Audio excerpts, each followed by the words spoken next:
Is this podcast called The Happy Trail? It's about to be. It's the golden Silk Road. All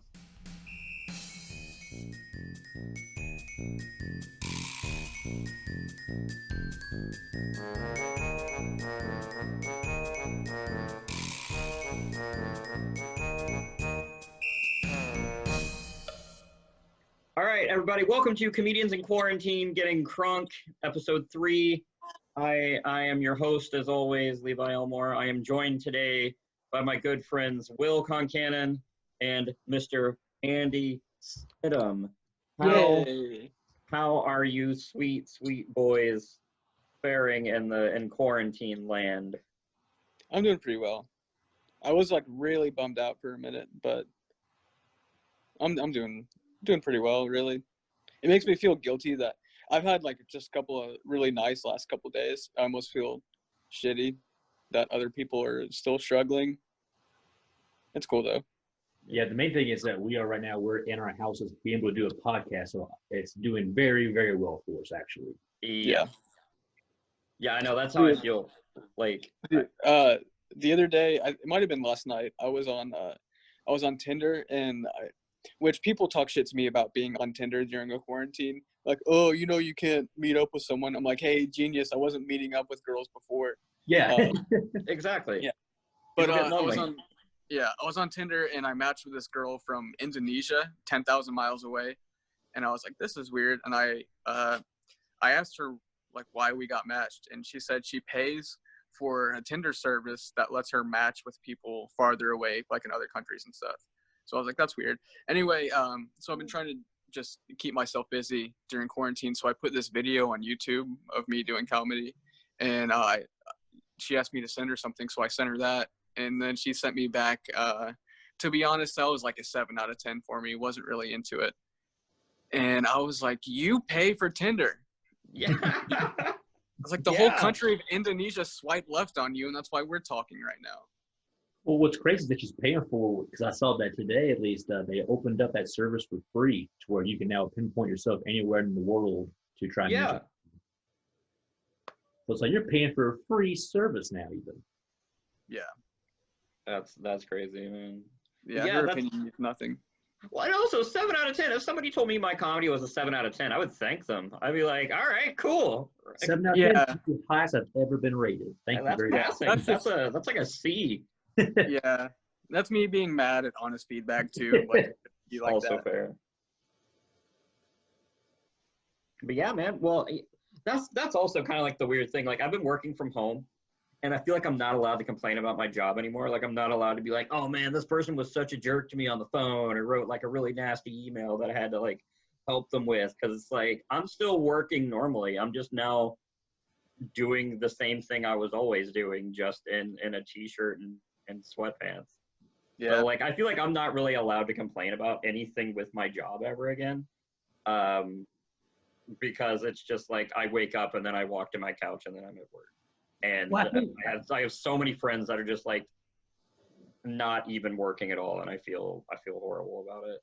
Well, I think this is going to lead to a lot of jobs realizing that people can work from home. So why would I pay money to rent this building for employees when they're doing just as good jobs at home in sweatpants, Yeah, and and a lot of it too is I feel I thought I would be more distracted at home because I have all my at home things where it's oh yeah, I have my TV, I honestly thought I was I'm not going to be productive at all. And I'm doing surprisingly okay. I occasionally will, be I should be working on this, but I'm going to pull out my Switch and check on my Animal Crossing time. Working at home has never been a problem. Just look at farmers. That's all they've ever done, ever work from home. Good point, Andy. Solid point. What do you think's going to happen after this?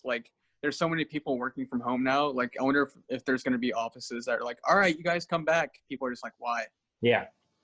I honestly it's weird that people even sit in an office to be on computers next to each other. This quarantine's kind of made me realize that there's not really a point. Oh, completely not. And I think that's a massive realization by the whole world. Oh yeah, we're gonna see a huge influx in virtual office spaces.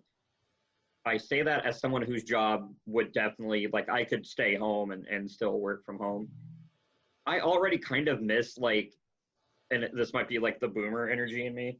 I already miss kind of like the vibe of like going to work. Like, it still hasn't really sunk in that I'm like working from home. I'm doing all my work and everything. But I don't know. Part of it is just like I want to go to work. That definitely, if I do this for 2 more weeks, I'll probably be on the boat of like, well, yeah, why would I ever need to be in a building outside of my house when I can do this here? Save gas. You could save, on utilities and what have you. In Terre Haute, you don't have to find parking. That was exactly I hated about Terre Haute. Yeah, exactly. So I don't know. Speaking of new job or of work, I got a new job today, or like my background check comes back okay, I'll have a new job, which I guess there's a chance it won't, but whatever. That's not what I'm talking about. But I got an interview at a grocery store. Interview went well, but during my interview, someone got caught stealing, and so the security guard took him up to like the room I was having the interview in, and it made me realize that I don't think that places like that can call the cops on you if you don't make it outside with your shit, because it's not like you haven't stolen anything, like you're just in the wrong part of the building. So and I think the kid knew it too, because the security guard was like, he's like, I can call the cops on you right now. The kid was just like, I don't give a fuck, call the cops. And the guy was just like, why are you being a dick to me, man? Why, I've been nothing but polite to you. The kid was just fucking stealing like a couple of candy bars. Yeah. Man, fuck the system. Yeah. Well, it's like when I was working at Toys R Us, we'd always see people be over by the playing cards area, like Yu-Gi-Oh cards, Magic. They'll walk to the restroom. They'd be like, Andy, go in the restroom real fast. And I'll walk in there. Trash can just be full of wrappers and whatnot. And I'd be like, yeah, I think it was like Cody Red or something like that. We had to say on the radio, and that way they'd be looking for the guy going to the front. And it's like, hey man, do you have Match the Gathering cards in your pocket? I guess it's a weird thing to ask somebody, because more likely to be like, oh yeah, man, actually I love the game. But it's weird. But just having to go after people for stealing stuff. Sometimes you see people leaving baby dolls by the front entrance because they just be standing by the exit. They hadn't quite left the store yet, like Will said. And then normally if everyone starts looking at them, they just sit down and they walk out. Yeah, I had a guy do that when I was working at K-Mart. I worked at K-Mart when I was in high school, the one here in Terre Haute. And, I've told stories about it in stand-up or whatever, but this one thing that happened, I wasn't even loss prevention. I was just like a guy that went and got carts and did like carry-outs, whatever. They call it utility, cart jockey, I was one of those cats. And it was back to school season. It was like late July, early August, and they had just set out the little cardboard standee where they put like the papers of the school supplies, where it's like, all right, here's what you need to go get. And this guy was like around that area, and he was about an older fella. I'd say maybe in his like mid 50s, early 60s. It's not like too old, but like enough that like he should know better than do what he was doing. And he just like was looking at the door, and then just kind of like looking around like really shifty. So I was just like, hey, is there something I can help you with? Like, do you need assistance? And he had like a box of like KY jelly, like Lou, the KY. And he looks at me like I had just caught him like breaking into like a diamond, like the Hope Diamond like museum display and shit. And he just goes, my wife's gonna come in and get this later. And he sets it on top of the school supply thing, like out where like anybody can see it, and just darts out the door. And I'm just like, all right, well, I'm gonna get this away from the kids before any parents have to like have an uncomfortable conversation. And I was just like, what the hell, dude? It's crazy. Also, Andy, I gotta say, I love how you and I like have now swapped on like the facial hair. Yeah, I just shaved again while ago before this started for the second time in a long, long time, because normally I've always got at least a mustache. Yeah, man. This is the first time I haven't seen you look like an extra in Tombstone. I know. In a very long time. Once I shaved it off, though, I immediately realized how little lip God gave me. And why. Dude, the best part in Tombstone is whenever whenever he makes Billy Bob Thornton just his bitch at the poker game. He's like, he's already getting mad. He's like, God damn it, it's like playing cards with my fucking brother's kids or some shit. And then he said, I think the quote he says is, he's like, I'm gonna get my gun. He's like, you gonna skin that smoke wagon? Skin that or are you smoke just gonna wagon. stand there? Yeah. He's like, can I help? You got a problem, sir? Yeah, you're sitting in my chair. I beg to differ. Yeah. I like in the scene in Tombstone whenever they're getting ready to walk to the big fight at the OK Corral. They're doing the famous walk down the street. There's that building burning behind them, and they just kind of turn and look at like, we're not the fire department. Let's just keep on walking down this way. A wood building burning in town, the whole town will be in danger. And they're like, it's not really our problem today. Like, we got murdering to do. I mean, I do that in Terre Haute all the time. If I walk down the street and there's a building on fire, I'm just like, no thanks. Of course, mine's more like, I don't want to be caught in that meth lab explosion. Sorry. And I'm running usually. But I've only got 5% of my battery. I can't film the whole thing. I'm going to go home. Yeah, exactly. Yeah, so it seems like we're holding up pretty well. We had this talk last week of the ethics of coronavirus jokes in comedy. We all agreed that it's, I don't know, my take is that like by the time we can actually do them on a stage, it won't be relevant anymore. And I feel like enough people have died now, and like we know people of like celebrities, and also just like, I don't know. I feel like it's not quite taboo, but I feel like it's uncool. What do you guys, what's your take? Well, I mean, you can do quarantine jokes. Those are more tasteful, I think. Yeah. Oh yeah. But as far as like, I don't know, I had one, I read it past a couple people and they said it was okay, but it was stupid. It was literally, it's like a tweet or a Facebook status, because I feel like that's all you can do with these. And there was one where it was just like, oh, if I get COVID, I want to get bitten by a tick because there's no better combination than Corona with Lyme. And as soon as I wrote that, I went, I don't want to do this. And then I put it on Facebook, and it was like, it went okay. And then another friend of mine said that, and I was like, okay, it's just a really unoriginal idea. And I feel like that's pretty much where they are in the best case scenario, is that it's like, it's an unoriginal idea. Worst case scenario, it's just like, ugh. Yeah, any kind of, I like, the things that come to mind whenever I'm trying to write jokes now are like all going to be Corona related, kind of, because that's just what we're all experiencing. Yeah. Oh yeah. So it feels kind of hacky, but I mean, there's just not a whole lot of shit going on. I was thinking the other day, and this isn't really a joke, just more of a thought, that like everyone, like, you can't really ask someone, hey, did you see on the news? Like you can't even finish that sentence, because we all have. Like, we're doing nothing but consuming media and news. So it would be kind of like if you were in the 60s and someone was like, hey, have you heard about the Cuban Missile Crisis? And someone just be like, I don't really watch the news. Like we all know. We've all heard it. Honestly, I don't think I've heard any news in the last 2 weeks that hasn't been coronavirus related. Like, you would swear everybody else on Earth just like went, all right, we're going to hit pause on anything that's not COVID. Like, there's obviously got to be stuff going on, but it's just like, there's nothing that's even the same like level of importance as this is, like, around the entire world. Everything from like the way the US is handling it to, I think it was like Turkmenistan, like the whoever's in charge over there basically is like putting people in prison for saying the word coronavirus, because they're trying to be like, no, it doesn't exist here, because obviously those types of countries, and everything on the news, everything on the news has been the same for like the last week or two, where it's like, hey, you remember that news from yesterday? You remember those numbers? Well, they're higher now. Yeah. Well, now they're predicting like 1,000 Americans a day and whatnot, and people are still going to make jokes about it.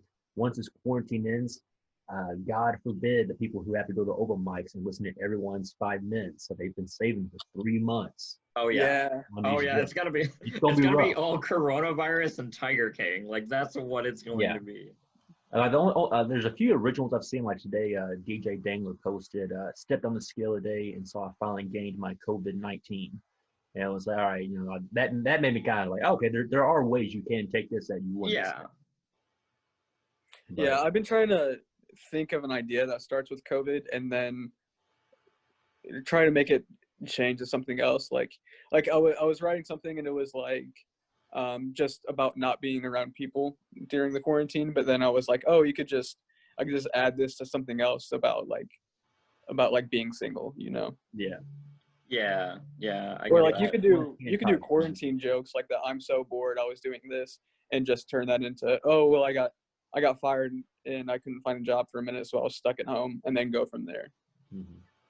Yeah, I think a lot of it is just like, I don't know. There was this one bit that I wanted to like retrofit into quarantine because I already had it. I wrote it. It was just like a really bad snowstorm, and I was just like stuck in my house for a couple of days. Like it wasn't like 10 feet high snow or anything, but it was just like, I'm not going out of my house. And it was just like, it's really convenient because I've got gas station, Dollar General, a liquor store. You're in a good spot. So now if I'm just worried about the human interaction part, I'll just like glue some googly eyes onto my pocket pussy and then it'll be fine. Oh. And it's one of those things where it's like, I don't know if I like that, but I feel like with the way the climate is, a lot of people are in such like a fuck it mood that I feel like at least 2 people would be like, yeah. And then luckily my mom doesn't watch these, so she doesn't have to hear that. But I'm gonna send it to her now. oh yeah, I'm gonna cut it out. Ha ha! You can't stop me, Andy. But no, man, it's been a weird time. It's been a weird time, and that's why I wanted to do this too, man. Just because, like, I know some people are doing virtual open mics. Like, we all pretty much agreed when I was in like the conversation originally about starting this with the gang. We all agree that like none of us want to do a virtual open mic, and like anybody that does and pulls it off, like more power to them. Yeah. Because we're all in agreement of just like, it's you don't get that immediate feedback all the time unless you have people in chat like commenting. But also we're kind of a lot of us are at a point where it's like we just want to hang out, and that's really what I want out of this. Like I don't have a lot of questions prepared or anything. I just was figuring, we could just shoot the shit, and then if funny stuff happens, like we can make that work. So it's really just a hangout to like check in with my sweet boys. I'll say I've done 2 virtual open mics, and they were kind of different styles. So one was like kind of like a Facebook Live, and it was just like me, and you could hear the 7 other comedians, and people would like be in the chat. And that was not really, kind of like you said, like no audience and there's no feedback. But the other one I was telling you about that Muhammad invited me to, that wasn't actually an open mic. It was just like 12 or 13 people in a Zoom meeting, and that felt like it was a real audience because everyone like had their mics on and stuff. People you could hear them laugh, so you were getting that instant feedback. Mm-hmm. And I mean, if someone wanted to heckle, they could do that too, like it was pretty much like a regular open mic. Yeah, man, I could definitely see like the more people you can see, the better it is. Yeah, and I was able to like swipe exactly. the screens and like look at people. So it was kind of like being on stage, like whenever you look at the audience and like like you're making eye contact with different people. I was able to do that in a sense. Right on, man. So yeah, if anyone's listening and trying to start a virtual open mic, I would just have it on Zoom and invite like 20 or however many people want to watch. Like just have them like with their cameras and mics on, and just like let them know, like try not to talk over someone, but definitely laugh if you think something's funny. Yeah, I saw where someone in New York was doing that, where what they're doing is for $1 you can get the link to the Zoom room. That's what that was. That's cool. $1. But we're definitely learning things from it, though. It's an interesting time to be alive.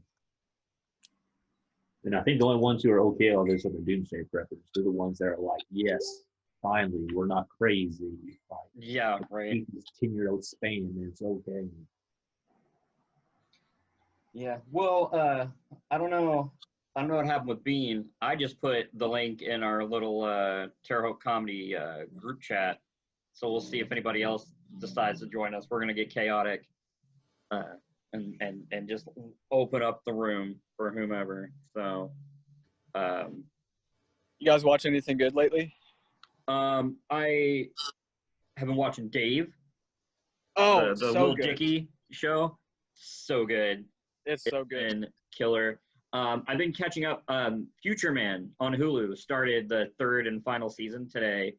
And I'm going back and rewatching the first 2 seasons.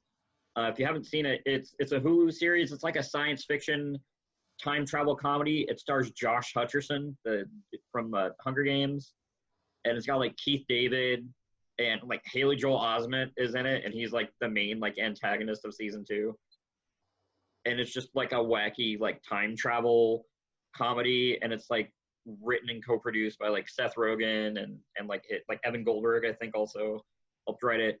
Really funny show. It gets a lot of like the consequences of time travel stuff in there. Like it has references like Back to the Future, and they reference like James Cameron movies, specific like Terminator, for example. And it's really smartly written, but it still has that idiotic humor about it as well. And it's really a good time. And it's half-hour episodes, like 13 episodes a season. You can just like crank it out just really quickly. So that's a big recommend. Yeah, there's this time travel show, and I've watched this like a couple years ago when it came out. But that what you just said just reminded me of it. So it's based on like a Stephen King book, or like a short series by Stephen King, and it has it's like J.J. Abrams makes it, and James Franco's in it, and it's called 11/22/63. Yeah, you seen it, Sidham? Yeah. Dude, that's really cool. One of my favorite things about it is they talk about if you were to go back in time, how different it would be culturally, because like Franco is like saying stuff that we would say today that people didn't say back then, and he's just like considered weird for it. Like he gets he's eating some cobbler or something, and he's like, "Oh, this is insane." And this lady's like, his waitress is like, "Oh, do you want me to take it off your bill?" Like she doesn't know what he's talking about. Yeah. But yeah, the plot of that is he's going back in time to stop the JFK assassination to prevent the Vietnam War. I think it's a pretty good show. Oh, tight. Also today, my mom's been telling me to watch this for months, and I just finally watched it. But it's a documentary about Bill Murray, and it's about him doing like there's all these like kind of like tall tales of him just like going to parties and like doing people's dishes, or he'll come up behind someone at a urinal and put his hands over his eyes and say something like, "No one's ever gonna believe you." And it's a pretty cool documentary. Yeah. Yeah, I like that. So like, yeah, the first probably third of it is people just talking about these stories and are they real, and then the second third of it is kind of like videos of it and people giving their experiences, and then the last third is kind of them just like talking about the philosophy of like why he does that. It was pretty good. Yeah. So I can't tell with the background, but I can tell because you're smoking and I can hear the birds. Are you fucking outside right now? Oh yeah. Are you out of doors? Yeah, I didn't know if that shit was gonna be loud or not. Yeah, you got birds coming in. I was expecting you to be like, "No, man, I got a bird. Fuck off." I was like, "Yo, no judgment." I've got like a phobia of birds. Oh yeah. Yeah. Is it Alfred Hitchcock related? No, I've never seen that all the way through. One time I was riding in a car with my brother. We were on the highway, and a turkey fucking, I don't know if they fly or whatever, but somehow he like tried jumping across the highway. I mean, we're fucking going 60, and the turkey hit the windshield right in front of me and just broke through the windshield while we were driving. Dude. And it was one of the scariest fucking things to ever happen. I mean, turkeys are heavy as shit too. It's like someone throwing a bowling ball at your window going 60. Dude, that almost happened to me and Patrick. We were going to Bears actually for open mic. Same thing happened. We didn't hit it. We just barely missed this turkey. But literally, I was like, Pat, that would have torn through his car. Dude drives a Prius. That thing's not gonna stand up to a turkey. Oh yeah, we were driving. He like swerved to dodge it, and like we're Tokyo drifting down Highway 40. No, yeah. I put the thing in. Patrick asked if he could join. He doesn't have a computer or like a good phone. What? He ain't got a good phone? What? He doesn't.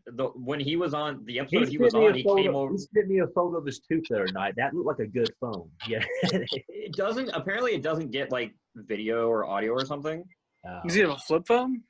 He's got like an iPhone 7. It's just kind of like like an iPhone. jank. He's got a burner. I mean, kind of, I guess. And so in order for him to be on it, he had to like come over to my house, and I was like, I'm not breaking quarantine twice for you. Sorry. It was funny. That was a good. That was last week's episode actually. That was a good one. Patrick did an impression and gave a scathing critique of Billy Crystal. So if anybody wants to hear that, with me and Grant and James and Patrick, check out last week's episode too. Dude, Patrick's one of my favorite people too. He's one of the first people I met when I started doing stand-up. Mm-hmm. And I guess, I don't really think we do, but I guess people think he and I look a lot alike. Because when I first started, when I first started doing stand-up, it would be almost like without fail. Every time we were on an open mic together, someone would come up to me and be like, hey man, I really liked your material. And I'd be like, oh, thanks. And then they'd be like, yeah, that joke you have about working at Burger King is fucking awesome. I'm like, he's over there, but I'll tell him you said. Yeah, you're all hair. Like when I first met Patrick, you all have like the exact same hair right now. Oh yeah. And like when you went outside there, were smoking and had a little bit of a shadow on your face. I mean, it was almost impossible to tell the difference.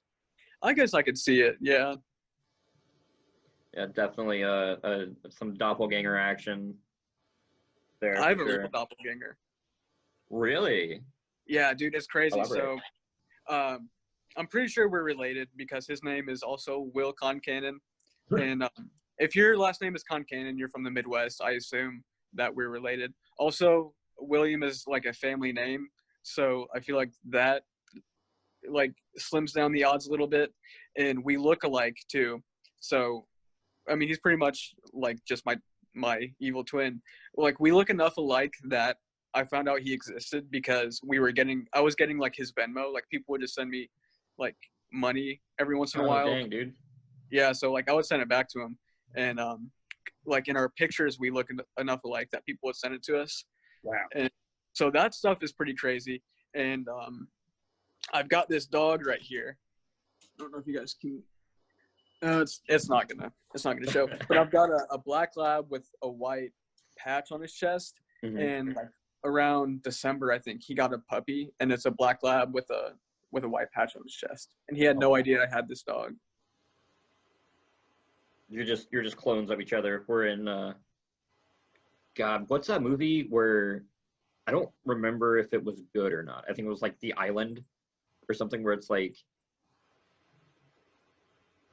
hello, what do you got there, Andy? That's the only person I was ever told had my doppelganger was Warren Zevon. I was gonna say Theo Vaughn. Yeah. But before the mullet there, yeah. I was gonna say Joe Dirt. Nope. Yeah, phone call. I'll be right back. All right, go take your phone call. Go talk to your drug dealer. Now he's gone. Now we can say mean things about him. Yeah.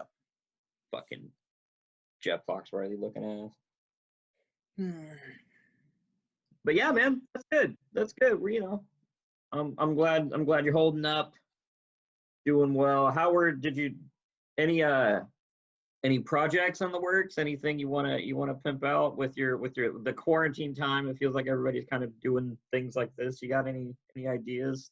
I'm rewatching superhero movies. That's about it. What are you up to? I've also been playing a lot of Call of Duty Warzone. Okay. I don't really play a lot of video games, but this has got me back into doing that. And that's pretty much the only one I play, but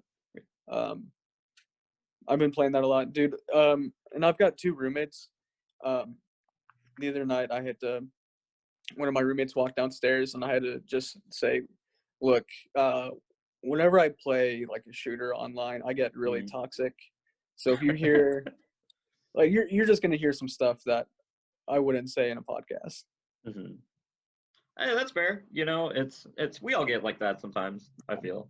Especially when not slurs or anything. Oh no, yeah, no, just loud and cursing. Yeah. Yeah, telling people I hope they die, you know, like things that I'm not proud of.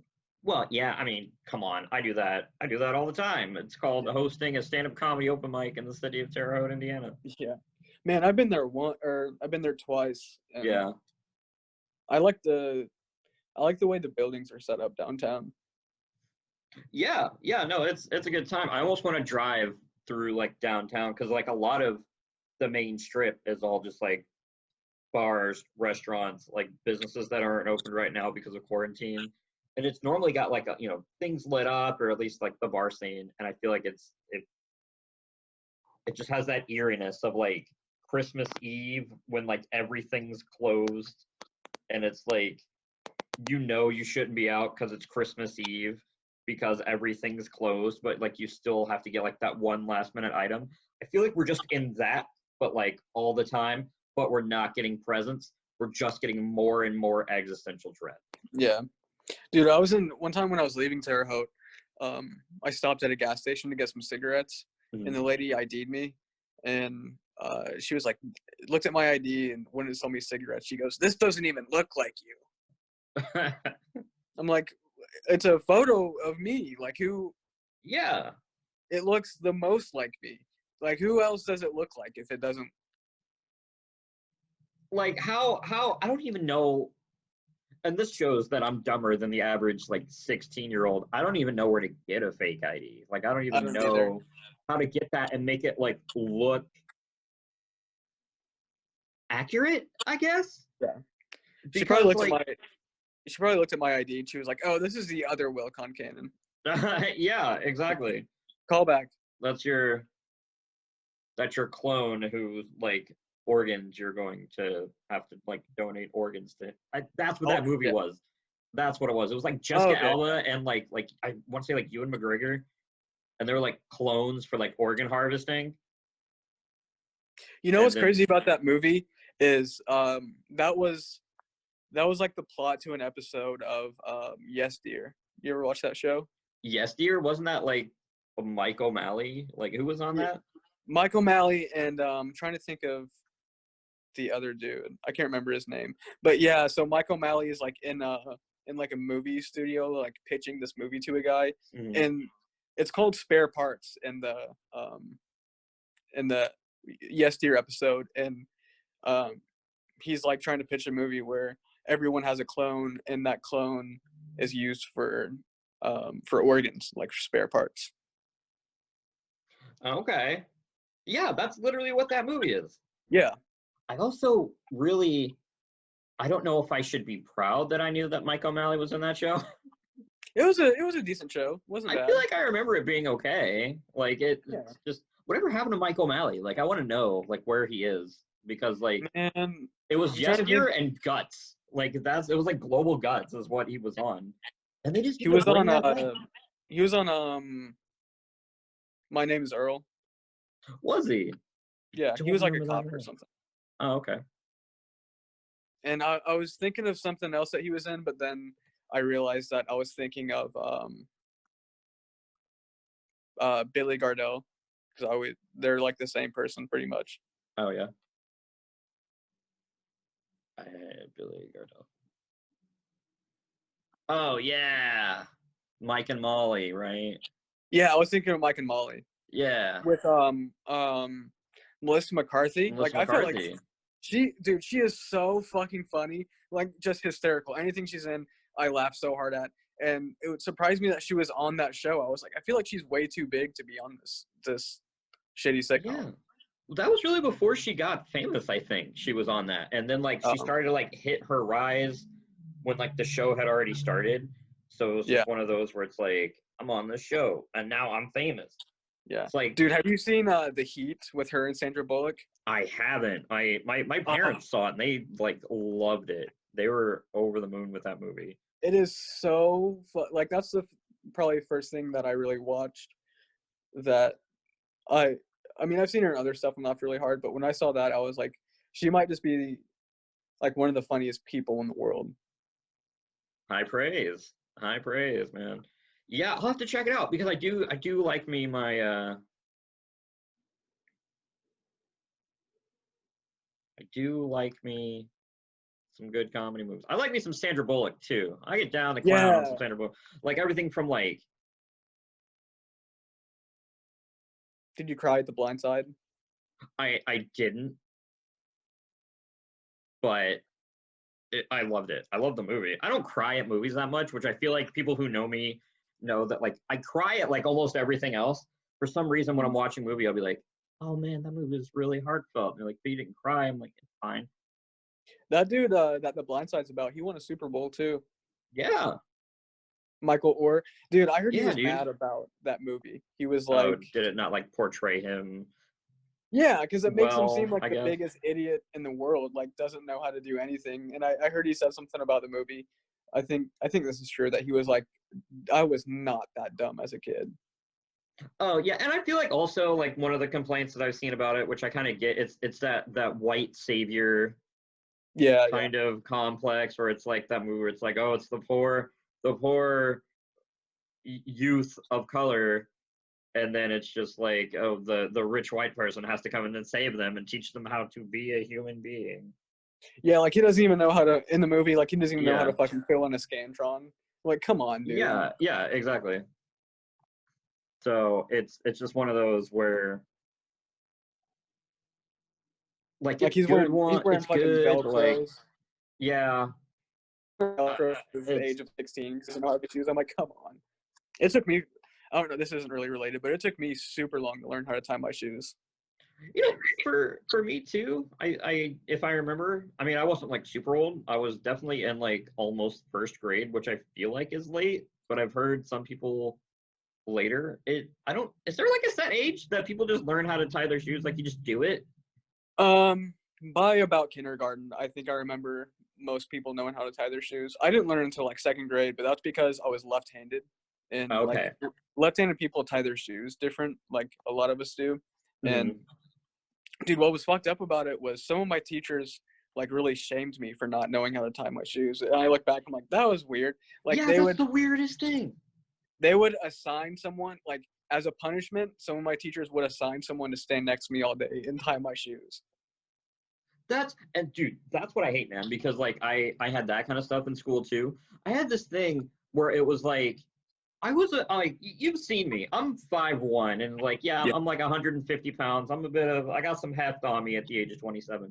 When I was 5, I weighed probably like 45 pounds soaking wet. Like I was a tiny child. Like yeah, I was itty bitty. I didn't eat that much because I was already small, and like I would get like tonsillitis and sore throat. Like I would get sick like really easily, and as a result, like my throat would get sore, like really from like anything, allergies, whatever. Like I couldn't eat food hardly sometimes, and then like even on a good day, I didn't eat that much because I was so small. Like I would eat a little bit and be like, yeah, I'm good to go.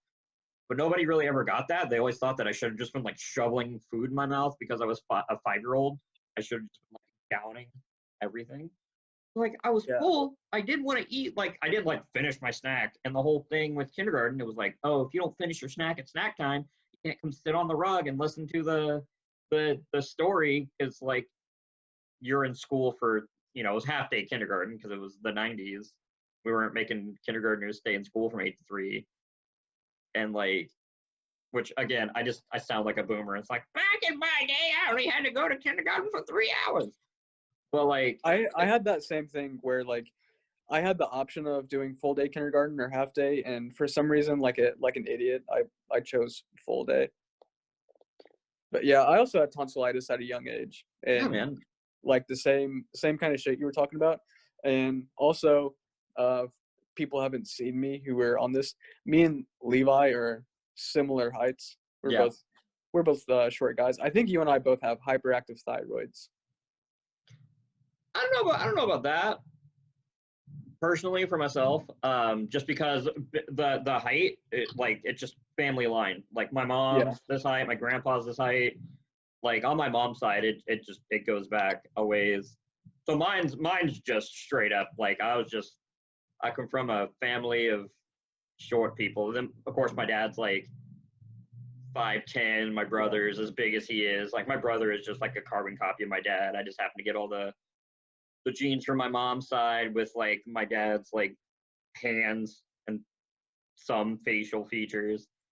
So I at least got enough of my dad to look like a man. I got enough of my mom to be a small man. So like it's one of those. But yeah, Both my parents are about my height, but somehow my brother is 6 foot tall, which really pisses me off. Yeah, that's how it is with my uncle. Like my uncle looks exactly like, maybe not exactly, but a lot like my grandfather. My grandpa was my height. My mom's my height. My uncle's like 6'1", 6'2". It pisses me off. It infuriates me that my mom didn't get that part. Like my mom couldn't be bothered. Like I say it like it's her fault, but like she didn't my try mom couldn't hard be enough. bothered just to grow. Like just get big, just do it, forehead. Just be tall. But yeah, man, and that was the whole thing. And then I just realized, like with kindergarten with the snack time thing, I was like, they're not locking me out. Like I can't finish the snack because I'm full, and I would like cry about it because I'd be like, I'm doing my best here. Like I got a bag of milk that I just jammed a friggin' straw through, like I'm harpooning a whale. And like you give me a whole sleeve of Ritz, of course I'm not gonna finish all this. I'm tiny. But then I realized I can just listen to the storybook while I'm sitting at the table finishing snack time. So while everybody else is like on the carpet listening to the story, acting like it's some like grand gesture, I'm just like chilling, sitting in a chair, eating while hearing a story. So I feel like I came out the winner in that scenario because I don't have to sit around a bunch of snotty ass kids that are going to be taller than me and make me unable to see, because obviously I'm going to have to sit in the back because like they all got there first. So I was like, I'm just going to eat while I listen to this. So I just feel like I got a head start on Netflix culture. Yeah, for sure. I had another thought about kindergarten, but I forgot. Dude, man, I'm on a level with everybody. School sucks. To be quite honest. Once I got to like junior high and high school, I had just like a lot of teachers that I liked a lot, so I had a pretty good time. Yeah, I didn't have too bad of a time, but if anybody were to be like, hey, if you had the option to go back and redo high school, would you do it? No, not at all. Are you kidding me? God, no. I had a weird dream the other night that I had to, at the age I'm at now, at the age of 24, I had to go back and finish 1 year of 8th grade for some reason. And like, Billy Madison style? Yeah, kind of. They were like, only 8th grade though. Like you're good on all the rest of your school years, but you have to go back and do 8th grade again. And so I was like, okay, I guess I have to do that to retroactively have my diploma again. But they were like, oh, and you can't live by yourself because no one else does. So I had to get adopted by someone. Like I couldn't go live with my regular parents. I had to be adopted, and like my adoptive mom, I can't remember who it was. It was like a celebrity though in my dream, and she was like hot, weird. All right. I like the way we got. All right. I guess it's weird. No, I guess we got Darren trying to make it work. Oh, hey, what's up, man? I'm over here making ravioli, SpaghettiOs right now. Making SpaghettiOs? SpaghettiOs. Yeah. Uh-oh, look at this mess over here. That's actually good. That's a good jumping off question. Darren, you didn't hear any of our conversation, but pop quiz. And by pop quiz, I mean it's an opinion question. If you had to not repeat all of school, just 1 year, Will had a dream where he had to erroneously repeat the 8th grade. If you had to be put in that scenario, if you had the ability to choose, Will, you did not have the ability to choose. Yours was chosen subconsciously for you. Okay. If you had the ability to choose 1 year in school to repeat, what would you pick? Okay, so question. So would I be my age that I am now, or would I go back? You have to be your age now. You have to be your age now. It's a Billy Madison situation.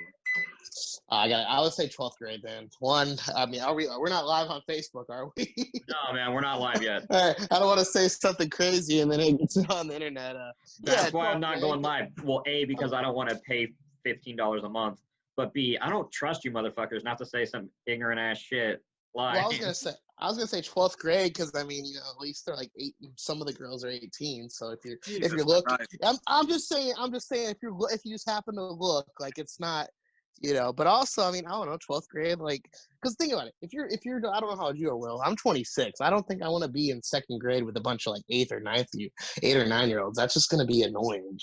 But that was like Billy Madison's happiest time in the movie, though. I guess like, so. When he got back to high school, he thought, and this is my thought process too. Like, I would think I would go back to 12th grade, but when Billy gets back in high school, he's just like the biggest idiot because like shit has changed. You know, like True, I would true. relate to these kids. Like, I would still look like I would belong in the grade, but yeah. But I would want to also. I had like three or four classes a day my senior year where I would play basketball. Like, All right, I had man, like I'll go. 4 gym classes. Yeah, I mean that's pretty much how mine was too. Like that year, like senior year, most of my classes, it was like I was just because I was a band kid in high school, so I was just in like band classes. So senior year, it was just like, all right, I'm in 3 band classes, and then I'm in like AP Calculus and like 2 other AP classes, and like I don't have a great way of explaining this. I feel like I was smarter then. Like if I had to go back to that year as I am now, honestly, it would take a little bit to adapt, but like when you're in that space, like going from, you know, junior to senior year, it's like you're still already in that headspace. I've been even out of college for 5 years. So I have not been doing any math aside from like regular old arithmetic. Like I have not been doing like AP calculus level math. I'd be suffering. Oh yeah, I guess yeah. You got to think about the coursework. Okay, then I guess I'll go 3rd grade because I think I have a. There you go. No, because see, 3rd grade works because I had like a sex offender teacher, which that's a whole different story. But now it's like I'm growing up, so I could be like the smart kid, and then when he says something stupid, I can just call him out and like, hey man, stop being a bitch. Like, yeah, I think about that a lot. Like if I could go Yes. back to school and like logic the shit out of people, like there's adults who are just used to like dealing with kid logic all day. Like imagine you having like the presence of mind that you do now, going back then, just being like, oh, this isn't true. Yeah. Oh, exactly. Yeah, 100%, dude. Dude, my senior year of high school too, I had the coolest gym teacher, and me and all my burnout friends had PE first period. So he told us one day, like, hey, as long as one of you shows up on time and the rest of you text him and like let me know that you're gonna be on time, I'm just gonna count all you guys as like on time. Oh, and that's tight. So I'd get there in the morning, play basketball, and then I think my second class of the day was advanced physics, and my physics teacher let me in that class, and it was apparent that because everyone like to be in physics too, you have to take like the most advanced math class you could take, and I was the only one who didn't take it. So it was like 2 weeks into the school year, and he was like, "Look, I shouldn't have let you in this class. Like as long as you aren't disruptive, I'll give you an A." So I was like, cool. So half the time I would go play basketball in that class. And then I had another class where I would go to the gym and play basketball. And then I had one class that was like a study hall, but half the time I would go, it turned into me being my Spanish teacher's like teacher's aide. And half the time I would go there and her and I would just have conversations in Spanish. Cause like, I'm like pretty good at Spanish. I used to have a job speaking it. So like I would do that. And then half the time I would go play basketball. Yeah, dude. That was cool because I would, when she wasn't there, she let me, like, and we had a sub who didn't know any Spanish, I would just be able to teach the class in Spanish. Hey, there you go. That's tight, man. Yeah, I was a bilingual telemarketer for a while. Oh, I don't know why I just like that's like the most badass thing ever. But no, man, being able to like switch between the two is really cool. Being able to just like turn it like. Yeah, my Spanish is bad now, but I can do my Spanish intro from telemarketing if you guys want to hear it. Yeah, let's do it. Let's do it. Also, my voice gets lower when I speak in Spanish. I don't know why. It's kind of weird, but because Spanish is naturally sexy, obviously. Yeah, I guess so. But I would answer the phone and say, "Hola, gracias por llamar a Molina Healthcare. Mi nombre es William Conquenan y voy a ser su consejero de Molina Health Insurance. ¿Cómo puedo ayudarles con sus necesidades de seguros hoy?"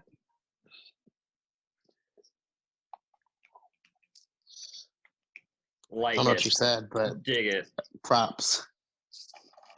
Yeah, I would do it, and you know, like how it's like kind of racist white people will will tell you about customer service. Be like, oh yeah, I called and I got the one fucking Indian guy. I would be that guy that like Cuban people would be like, ay chingon. Like, I got the one fucking white guy. That I'm like, I'm trying my best. I think that's the title of the episode. I got the one fucking white guy, I think that's the title of the episode. I think that's gonna be like the intro clip. That's pretty good. Oh, I love that, man. Dude, that's what's weird though, because like we'll get telemarketers like call our office, and they're obviously you can tell when like they're very obviously from like an overseas call center, because like it toes the line of like casual racism when I mention this, but like you can tell they're calling from like in like a call center in India. Like you can hear everybody else in the background talking. Like it's all like, but they always have the most generic sounding like American names. They'll just be like, oh, this is Mike from the Greg Johnson law firm, and they'll ask for people that just like don't even exist at like where I work. And it's even funnier now getting these calls because they will ask for these people, be like, oh, is such and such like in the office? And it's like, what do you think, dipshit? Like, oh yeah, sure, yeah, we're all quarantined. The entire world is under quarantine. Let me get you over to like the finance department for this random person so you can tell them their warrants in the back. Yeah, well, I understand why people were so mad because it was called Molina Healthcare, and it was geared towards like Spanish speaking like Latino people who are living in America. That's like who their target demographic were, and it was like in like places like Miami, El Paso, like South LA, like lots of places where like that's why people would sign up for that specifically, is like they were people who spoke Spanish and they wanted to be able to speak in Spanish while they were doing healthcare. So imagine calling Molina and William answers the phone. How fucking mad you would be. They'd be like, no, fuck that. Put Guillermo on the phone. Yeah. Shout out to my buddy Guillermo, who worked in the department with me. He was super cool. Hell yeah. My apologies for that break right there. My brother called me. It ended up going a lot longer than I thought it was going to go. Hey, you know, sometimes you gotta have those long talks with your brother.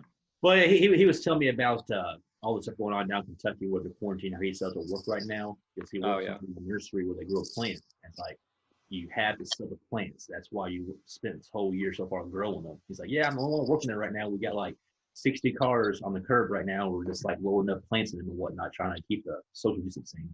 Yeah.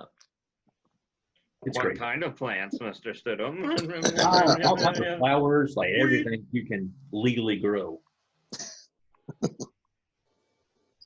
So we were talking about, Will had a dream where he had to Billy Madison the 8th grade while you were gone, and that's what got us to a lot of this. Has everyone had a dream like that where you were back in school again, but were you your current age? I used to have that every night. Really? Actually, yeah. Yeah, it would be like. Sorry, yeah, go ahead. Sorry. I was just gonna say, in my dream, it was for a year and a half had it every single night. Where I was in 12th grade, had to turn in an English paper to graduate, and I just wouldn't do it, and then it would turn into like slowly the school around me would turn into a prison. So like then I would be in prison. And also, like, whenever I wake up from a dream, I can go back to having the same dream. So I would just, like, try to stay asleep as long as I could and try to finish out the dream, see what it meant.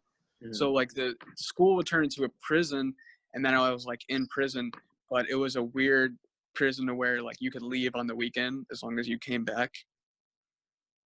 Okay. And I don't know if I ever got to the end of it. Well, I don't know if that's how dreams work, like, if there is an end to it. Yeah. Dude, I had... Their house, but... Do what? Go ahead. Oh, no, I was just saying, I've had this recurring dream where it was Jurassic Park themed. The best. And yeah, I was like in the first Jurassic Park movie, and I was like, oh man, I gotta get to the boat in order to evacuate, and I gotta get off, because like friggin' Newman from Seinfeld had like just cut the power. Nedry had just cut the power. and it's always like it's thunderstorming, and I'm like following the signs trying to get to the ship. And I've had this dream I mean, it goes exactly the same way. And it wasn't one of those where it's like I had it every night for a week. It was like I would have this dream, and then like 8 months later, I've had the dream again, and it'd go exactly the same way. And then like I remember it enough because like it was recurring enough that I was like, oh my God, I had that same dream. And it always ends with me getting killed by velociraptors. Like I see them coming at me, and then I wake up, and I don't know what it means because I don't own a tarot deck. Before they eat you, that would be way worse. Yeah. Oh yeah. It's like I see him like right as it like jumps at me, then I wake up. So like it's not like I'm getting like my innards like chomped, and then I wake up. It's like, oh, they're about to get me, and then like I just snap awake in a cold, wake up in a cold sweat, like James Brown himself. No, we're talking being about eaten alive in your dream. I had a dream that I was being eaten alive by like tigers or something whenever I was in rehab, and I asked one of the therapists like what that meant, and she like Googled it for me. And being eaten alive in your dream means that you have a like a specific situation in your life that you either like want to change or you want closure. I just thought that was interesting. As I said that out loud, I was like, oh, I shouldn't have. That was stupid. Yeah. oh, to them. No, man, it's. I dig that. I don't know, because it's. I've always been fascinated by that with like dream interpretation, but every time I try to look something up about that, like I don't really find what was in my dream, and I always get to like, maybe don't eat half a pack of Oreos before bed.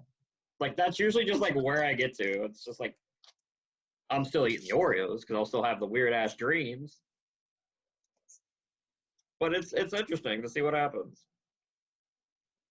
Yeah, last night I had a dream that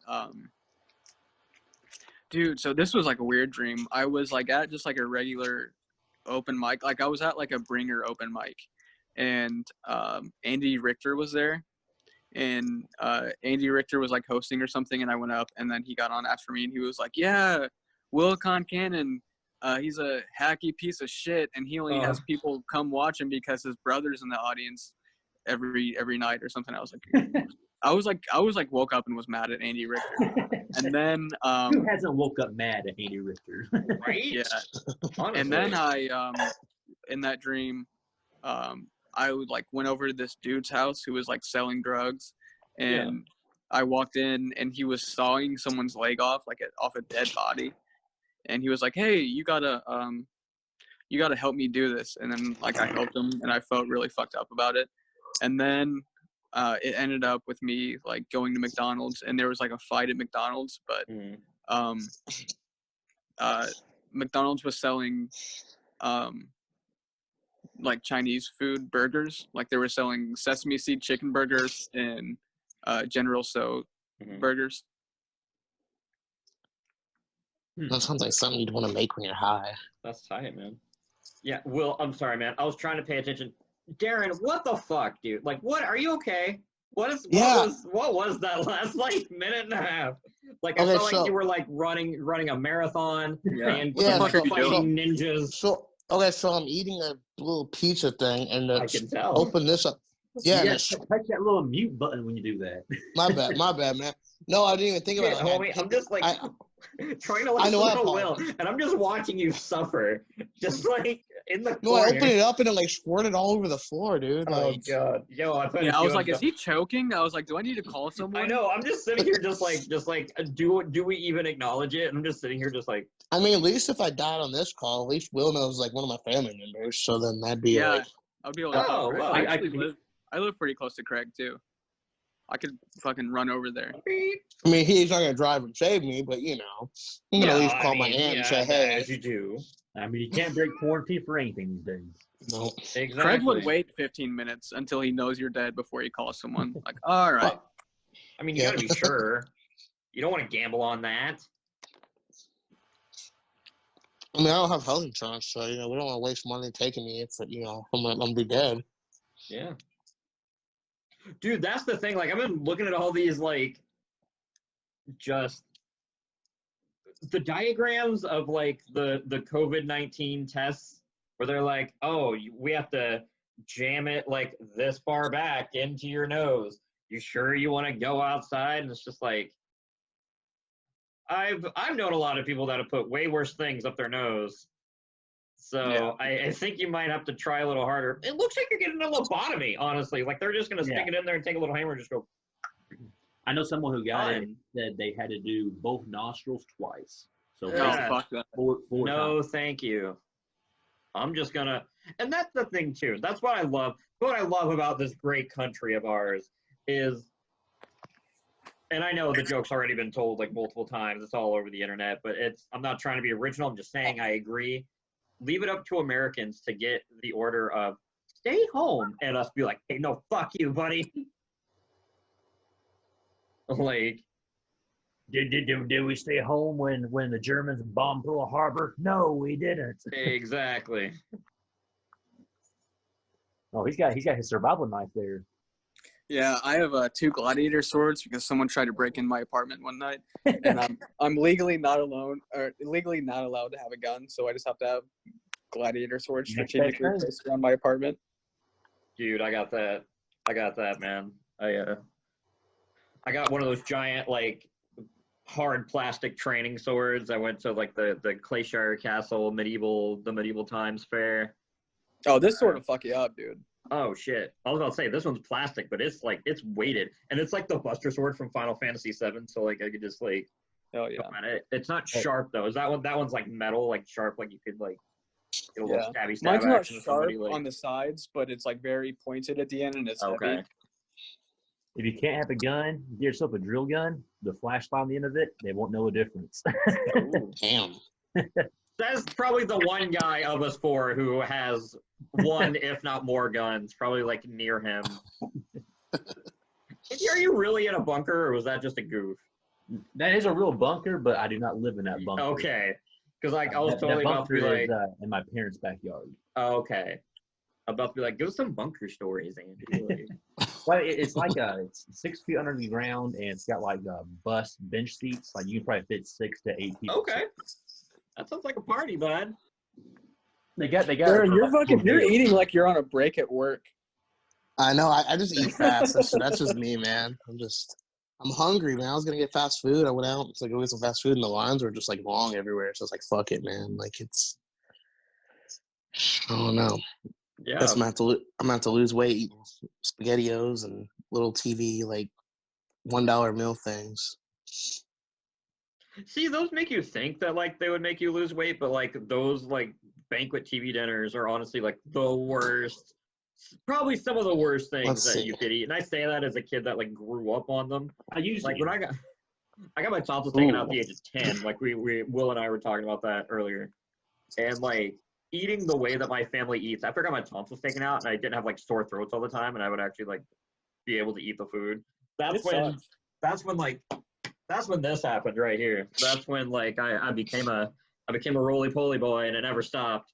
Every time I got sick as a kid, I always said, "So can I get my tonsils taken out now?" Like I wanted my tonsils to get taken out because I heard about all the ice cream stories and all the cartoons like Hey Arnold that had episodes dedicated. Yeah, dude. To people getting ice cream. They tell you to eat as much ice cream as you want, but like your throat is just fucking. It's been cut open, so like or I don't know how they do it. But like, so it hurts to even eat the ice cream. I got my tonsils taken out when I was 4 years old, and I was in preschool. So like, it took me because I was so young. It took me like a couple months to like fully recover, I think. So I went to preschool twice. I kind of failed preschool. Well, I mean, at least for me, you had to do 2 years of preschool. You did age 3 and 4. Yeah, or no, I went to preschool at 4 and 5, I think. Okay. Yeah, because I just did it at 4. It was Vigo County Head Start was my preschool program then. Ours was called Wee Ones. Yeah. Mine was a little more we do things a little bit more less fun. I would say more or less. We do things not quite as fun in these parts. I didn't have a cool name. It was Vigo County Head Start, and then it's just like, all right, you're in kindergarten. Get the fuck out of here. We had a Clark County Head Start down here. I had Bright Beginnings preschool. Oh, see, that's fun. Man. Yeah, that's a charming, like, cool little name. Yeah. Man, I didn't go to preschool, and I still got my tonsils. Damn, I feel like a real outsider. Yeah, get wrecked, nerd. Damn it. Yeah, man. It was a trip though, because like where Vigo County Head Start was when I was a kid. I don't know where it is now. I know they like moved the building. Where it was when I was there, I think the building's still there. It's for like something else. It's right behind, and I feel like the only person in this call who's gonna know what I'm talking about is Andy. Right behind Texas Roadhouse on 3rd Street. The original one? Yeah, like the original like OG Roadhouse. Tumbleweed, closer to Tumbleweed, I guess, on like Voorhees and 7th or 3rd rather. Oh, so right by like across from Showbiz and stuff. Yeah, kind of. Yeah, in that area where like old like Mike's Market used to be. Yeah. It's a gas station / like I think kept the meat department, which I think is like it's weird to say to anybody else who's not from Terre Haute. For people who don't know, there's that the Grand Cafe comedy. Grand Cafe, yeah, dude. I talked about that with somebody the other day, man. Holy crap. Oh God, Grand Cafe. Let's talk about Grand Cafe. I'm gonna brawl with Andy for a little bit because this is like when I first met you. We were doing Grand Cafe. It's like you were like I think it like he was living with you at that point, right? Was Patrick roommates with you or sure. not yet? If not, it was in the transition before and after.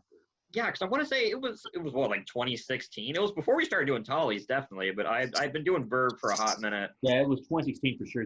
I started in October of 15, and it was. I was about to say, yeah, I started doing. I hadn't really done any verb open mics until like March of 16. Because I was out with a different friend, and I was like, oh, I'm gonna text Patrick, and Patrick was like, oh yeah, we're doing verb, comedy. Get over here. So yeah, dude, Grand Cafe. So it's for people in Terre Haute. It's called Zang now. It's on 3rd and Voorhees, and we used to. It was the spiritual like predecessor almost to like Tolly's, and I say that just because we did karaoke after comedy.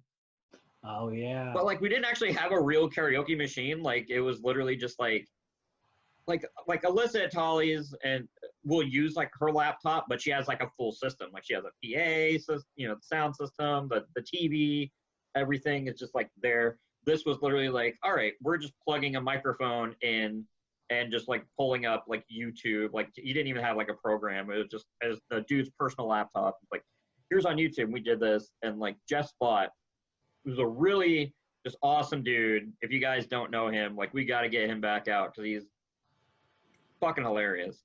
Would sing "Kill All the White Man" by NoFX, and just like scream it, and then we'd sing "Strokin'," and that became like the unofficial like theme song for us. I say unofficial because none of us wanted to claim it, even though I hated that song. I didn't want it. It got old very quickly because this guy would sing it, and he would always intro it the same way. He'd be like, "This one goes out to the comedians. One time I sang this at a karaoke night at a teddy bar, and the girl started taking my clothes off. When I start making love, I don't just make love, I be stroking." And just would get into it. There's like 3 of us there. We're all just like standing outside. They're smoking. I'm secondhand smoking. And it was a time. It was a time. It was a good time. The only thing I remember there really is the last night we ever did comedy. Yes, dude. Because they said, we're going out business, guys. So we're just going to all the alcohol we have here. We're going to make it free. So invite all your friends and tell them they come watch comedy and have free drinks. And we all look at each other and say in unison, we're not inviting a damn soul to this. Oh, I didn't invite anybody. I didn't even stay the whole time.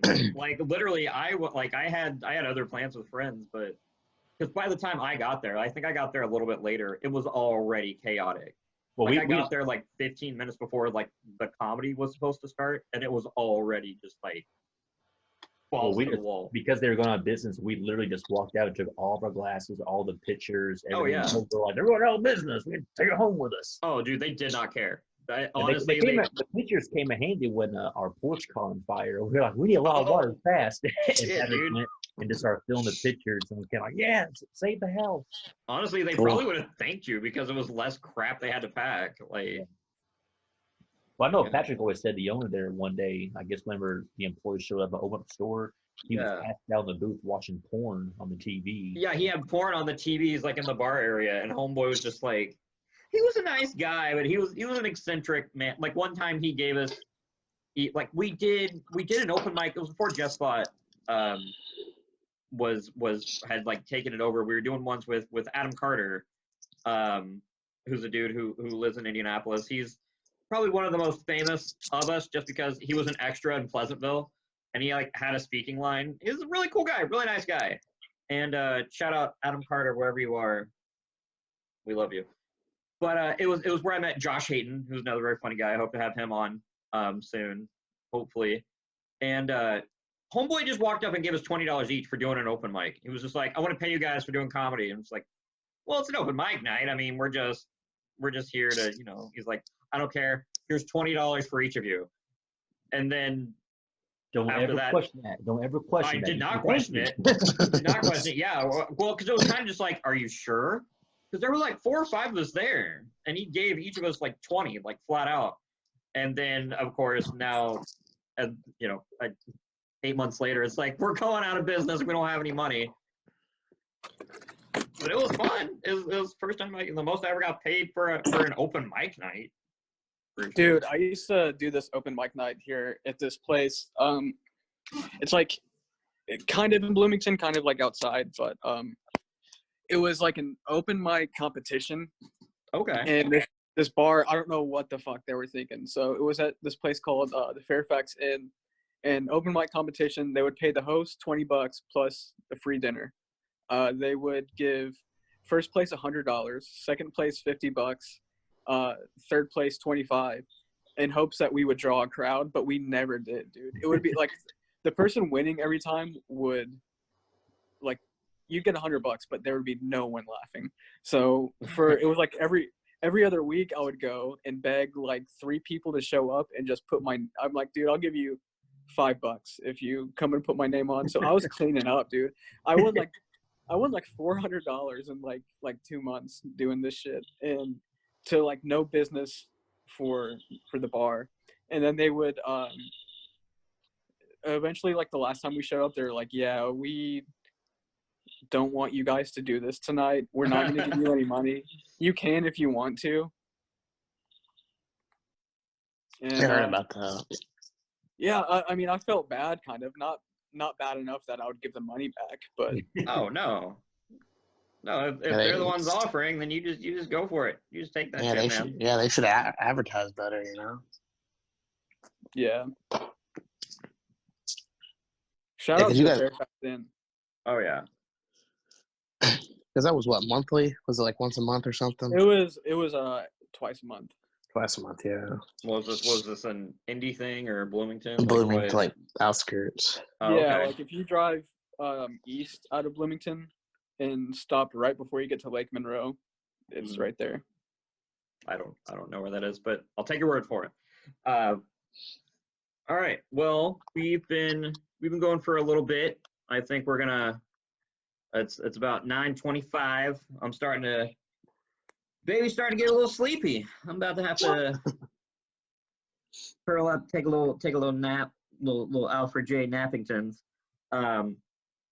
Let's get our final thoughts in, boys. We'll go clockwise with how we'll go we'll do clockwise with how I see you. So we'll start with Will. Will, you got any final thoughts for the people? Anything you want people to know? Anything you working on, or anything you just want to say?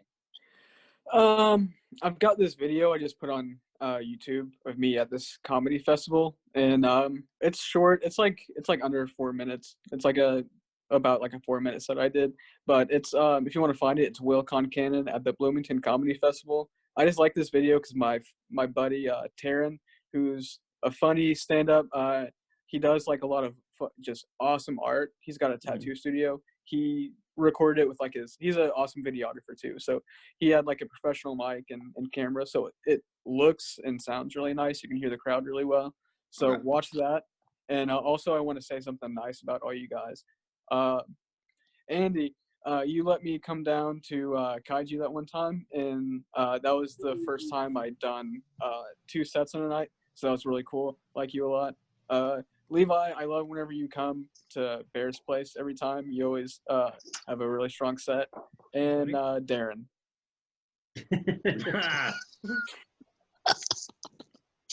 Oh man. Speaking of Darren, you're up next, man. You got anything you All want to right. tell to the people? Yeah, so school, if I could go back, let's say third grade, let's tell these teachers they don't know shit. And it's getting hard out here, so I'm thinking about getting OnlyFans. And if you want to see some man boobs, subscribe to that shit. I'd do it. Pay $5 for them feet. Hell yeah. Get those feet pics, bud. All right. Mr. Stidham, Andy, what do you got? I'll start with the good remarks there, Will. Keep on doing you, man. Every time I see you, you always keep on getting better, man. And I love to sit from comedians because a lot of people, that's not the case. So you do get funnier every time I see you. So keep it up, man. Darren, I don't know you that well, but I wish you luck with future Lunchables. And I hope those packs don't split on you and go spewing all over the room. So keep on fighting a good fight with Lunchables. Levi, thank you for hosting a great show here. Sorry I had missed like 20 minutes before calling. Yeah. Thanks for having us. Thanks for coming, guys. You know, we're still working on the format. Still keeping it pre-recorded for a little bit. I might start kicking it live, hopefully soon. I don't know. Andy, sorry. Yeah. Before you cut off there, and also if you're looking for anything to watch that kills a lot of free time, follow LHF or Louisville High Frequency on Facebook. That's where all the comedians down here, they're all sharing that page to post videos and cool videos, you know. But check it out there. Give it a follow. You'll see me and some other funny people on there. And they let me do a set one time. So what? They let me do a set like last week. You did the one mic on there with Eric Gruffley and them. Yeah, I saw that. Yeah. Lots of cool things happening though. It's a weird time to be alive, and all we can do is make the best of it. So keep smiling and keep making people laugh. Good thoughts, Mr. Stidham. Yeah, man. I want to thank all of you guys for coming out. You know, it's Andy. It's good to be able to talk to you, man. We were supposed to have a show tomorrow at Tolly's. I know. I had tomorrow booking everything. Tomorrow was supposed to be that show. It was going to be Terre Haute return. yeah, because Andy was going to like stay at my place, and we were going to like go and like we had this. Pat and I had this whole plan. Like depending on when you got in, you know. I was going to come in Friday afternoon. Okay, Friday, yeah, because like I normally get off work at 4:30. We weren't gonna do open mic on Friday because we're doing the show on Saturday. So like Pat and I had this plan, like we all just like go to the Verve and hang out and just like kick it, you know, like my main goal was here and hang out like the olden days. Cafe. That's what I want to do more than anything. What? I want to go to George's Cafe more. George's, yeah, oh yeah, dude, for real, man. It's no better homecoming than going to George's, man, getting a Frisco or getting like a tenderloin or something, like. And then because we had that show tomorrow. It was me, Andy, Will, Pat, Dick Bean. Pretty sure. I think Dave Brooks was going to be on it too. Will was on it. Yeah, and I mean it's just sucks, man. Sucks for everybody. Like it's we're all in this together. And that's why I'm glad we get to do this because at least we can kind of. We will persevere. We will do it again. We will. And we shall. Dude, we've already been talking, like, the first comedy night after all this is over is going to be, the first just night out period is going to be insane. Oh, it's going to be terrible. It's going to be nuts. It's going to be like 10,000 new cases the first night they reopen everything. Oh, yeah. Like, we're going to think it's over, and it's just going to come back with a vengeance. Like, it's, oh, God, I shudder to think. It's going to be like... That first night, don't drink and drive anywhere. There's going to be a record number of DUIs that night. Oh, yeah, 100%. Dude, oh, my God. Uber is going to be making bank that night. Like, Uber, cabs, like, whatever. Like, honestly, dude, get a party bus if you can that night. And just, like, cram all your friends into it. Get a DD. Like, we will get there. That's the thing is we just got to get there first. Just make sure you're being good. You're staying in unless you need stuff. Like, everybody just be chill and do what you're supposed to. Please, please, please. Like, wash your hands, shower, you know, it's the whole thing. I'm trying not to touch my face. And, of course, right as I said that, like, my face was like, I'm going to be itchy all the time forever. But. And for eating out, tip your servers because they need it now more than ever. Yes, please. If there's any places that are still open right now that are doing, like, delivery or like curbside to go. Like there's some places that have started kind of closing up shop and there's some places that are still trying to do it. If supporting local, man, please, please, please be tipping. Please be doing what you can. That first night out, I swear, if the next comedy night we do, if I hear that anybody at Tolly's did not tip, honestly, I'm gonna Batman you personally. I'm gonna hang you off the fucking rooftop and yell at you for not tipping, because what the heck, people? Honestly, these are the people that are like taking care of us. Come on, but that was probably extreme. I don't care. I'm very defensive over my bartender friends, my Tolly's fam, Burb fam, everybody I know that's in the service industry. They're all amazing people. And people So tip like shit anyway, just in general. Well, yeah, and you know, man, like people think 20%'s a nice tip. Like that's the least you can tip and not be a massive piece of shit. Yeah, that's not get like your that's like tires $2 or $3 lot. or something. Yeah. You know? So dude, like leave 50. Yeah, just do, you know, it's just take care of the people taking care of you. I mean, that's really what it boils down to. So, but yeah, I want to thank you guys, Andy. It's before I got sidetracked on that whole rant. It's always good seeing you, man. You know, I was hoping to do it in person. Hopefully, we'll be able to do that soon. We will. You know, Darron, good having you on again for a little bit, man. I appreciate it, man. You'll be messaging me about the burps. I burped a few times. I apologize. Oh, it won't be until I'm editing, and then I'll be like, motherfucker. And then Will, thanks for coming on, man. Congrats on your sobriety date. You know, your big hurdles, man. That's not an easy feat to get to, man. It takes a lot. You know, you're doing good. You're doing good, man. And every time I see you, you kill it. You do well. So as far as comedy goes, even like it's good to just like, you know, you're always welcome up here in the you and the rest of the gang. So and you guys have always made us feel welcome. Like there's nights where I felt better about doing comedy at Bears than I did at the Verve and Tolly sometimes, because you guys are always just so receptive and always so supportive. So that's a super good mics were always better than Terre Haute mics. Yeah. Like, oh, this feels like a real deal. Yeah, and you know, and it's good to have that solidarity. It doesn't feel so segmented anymore, at least not in my opinion. Like it used to be like, okay, Terre Haute's over here, Indy's over here, Bloomington's over here.